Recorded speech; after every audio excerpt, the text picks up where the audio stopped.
वसुदेव सुतं देवं कंस चाणूरमर्दनम देवकी परमानंदम कृष्णम वंदे जगद्गुरु। जय श्री कृष्ण। सर्वे भवन्तु सुखिन। Dear friends, welcome in this new video. आज की वीडियो में बात करेंगे हॉरोस्कोप के अंदर वो क्या कॉम्बिनेशन होता है ग्रहों का जिससे गवर्नमेंट जॉब लेने में आसानी रहती है और आदमी को कम एफर्ट्स कर कर सफलता मिल जाती है। प्राइवेट जॉब और गवर्नमेंट जॉब के अंदर क्या डिफरेंस होता है वो बताने की कोई इंपॉर्टेंस नहीं है, क्योंकि जिसका इंटरेस्ट प्राइवेट में होगा वो प्राइवेट में जाएगा, जिसका इंटरेस्ट और कंसिस्टेंट माइंडसेट होगा गवर्नमेंट में जाने का वो गवर्नमेंट के लिए अटेम्प्ट करेगा। क्या है प्रारब्ध के ऊपर हम कई वीडियोस बना चुके हैं।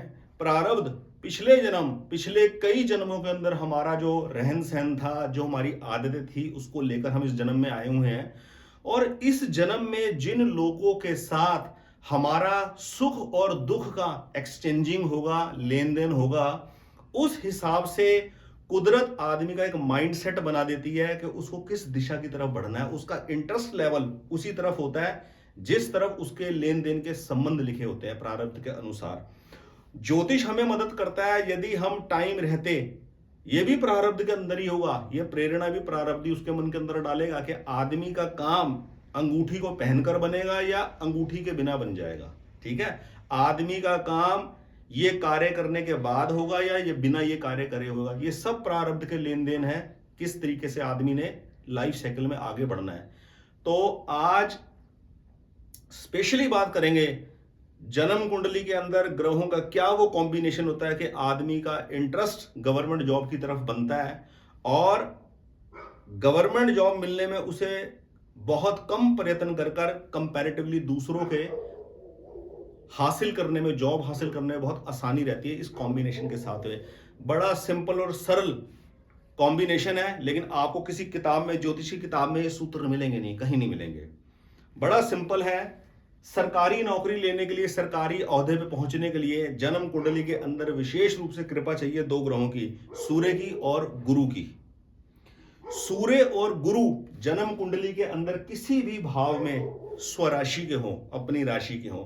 जैसे कि सूर्य देव की अपनी एक ही राशि है सिंह राशि के सूर्य हों, और गुरु की दो राशियां होती है जैसे हम जानते ही हैं, धनु और मीन। धनु या मीन राशि के गुरु हो, किसी भी भाव में बैठे हुए हो, तो आदमी का जो इंटरेस्ट होता है, आदमी का जो रेशो होती है सरकारी नौकरी पाने के अंदर, ज्यादा सक्सेसफुल जल्दी होने के चांसेस होते हैं। इन दो ग्रहों की कृपा, विशेष कृपा है सरकारी नौकरी, सरकारी ओहदे पे पहुंचने के लिए, या किसी मल्टीनेशनल कंपनी के अंदर भी किसी अच्छे ओहदे पे पहुंचने के अंदर भी ये दोनों ग्रह कारगर सिद्ध होते हैं। स्पेशली आज मैं, क्योंकि ज्योतिष में सरकारी नौकरी पाने के बारे में बता रहा हूं, तो सरकारी नौकरी की बात करेंगे। सूर्य स्वराशि के, गुरु स्वराशि के, जन्म कुंडली के किसी भी भाव में हो, मोटा मोटा सिनेरियो, ये आदमी सरकारी नौकरी में प्रयत्न करेगा तो कामयाब हो जाएगा। एक आपको विशेष सूत्र बता देता हूं आज। यदि गुरु, जन्म कुंडली में गुरु बृहस्पति की पोजीशन कृतिका नक्षत्र, उत्तरा फाल्गुनी और उत्तरा आषाढ़ा, गुरु यदि इन तीन नक्षत्रों में हो जन्म कुंडली के अंदर, कृतिका, उत्तरा फाल्गुनी, उत्तरा आषाढ़ा, तो आदमी के, तो जातक के सरकारी नौकरी के अंदर एंटर करने के बड़े प्रोमिनेंट चांसेस होते हैं। और दूसरा पुनर्वसु, विशाखा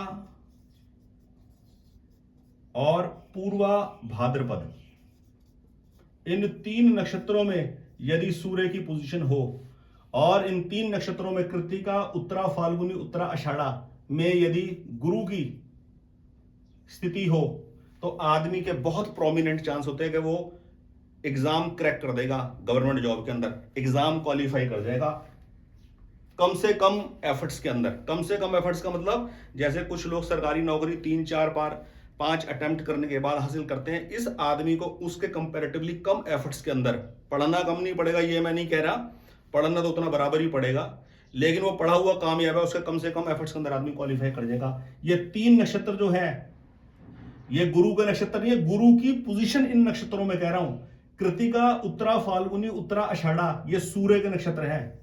ये तीनों नक्षत्र का अधिपत्य सूर्य का है, सूर्य के नक्षत्र हैं। और सूर्य की पोजीशन गुरु के नक्षत्रों में, पुनर्वसु, विशाखा, पूर्वा, भाद्रपद, ये गुरु के नक्षत्र है।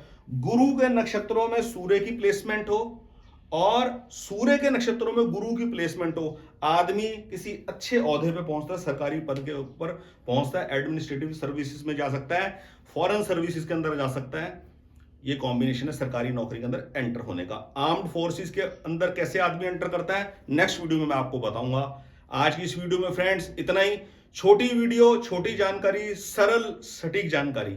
बहुत बहुत धन्यवाद। इस चैनल को सब्सक्राइब कीजिए और अपने जानकारों में इसको शेयर कीजिए ताकि लोग अंधविश्वासों से बचे, वहमों से बचे और एक्चुअल एस्ट्रोलॉजी को सीखें और उसका फायदा उठाएं। जन्म कुंडली के अंदर एक चीज और मैं यहां बोलना चाहूंगा, गुरु और सूर्य कितनी भी वर्स्ट कंडीशन में हो, कितनी भी वर्स्ट कंडीशन में हो, और एक बात मैं आपको बता दूं, जन्म कुंडली में सूर्य और गुरु जब प्रोमिनेंट पोजीशन में होंगे, सुदृढ़ स्थिति में होंगे, केंद्र में हो, त्रिकोण में हो, अपनी स्वराशियों में हो, अपनी मित्र राशियों में हो, तो इसको सुदृढ़ स्थिति बोलते हैं। तो ही आदमी का इंटरेस्ट होता है किसी ऊंचे ओहदे पर पहुंचने के लिए। यदि ये दोनों ग्रह अच्छी पोजीशन में नहीं होगी तो आदमी की प्रवृत्ति ही उस तरफ नहीं होगी, बस आदमी की प्रवृत्ति फिर किसी दूसरे टाइप की होती है, दूसरे कामों के अंदर इन्वॉल्वमेंट होती है उसकी। ठीक है, इन दो ग्रहों का प्रोमिनेंट होना, इन दो ग्रहों का बली होना बहुत जरूरी है ऊंची सोच के लिए। ठीक है, तो आज की इस वीडियो में इतना ही। दो ग्रहों का कॉम्बिनेशन मैंने आपको बताया, सूर्य और गुरु का। नेक्स्ट वीडियो के अंदर मैं आपको बताऊंगा आर्म्ड फोर्सेस के अंदर और मिलिट्री पुलिस सर्विसेज के अंदर एंट्री होने के लिए क्या कॉम्बिनेशन होता है। आज की इस वीडियो में इतना ही। बहुत बहुत धन्यवाद। जय श्री कृष्ण।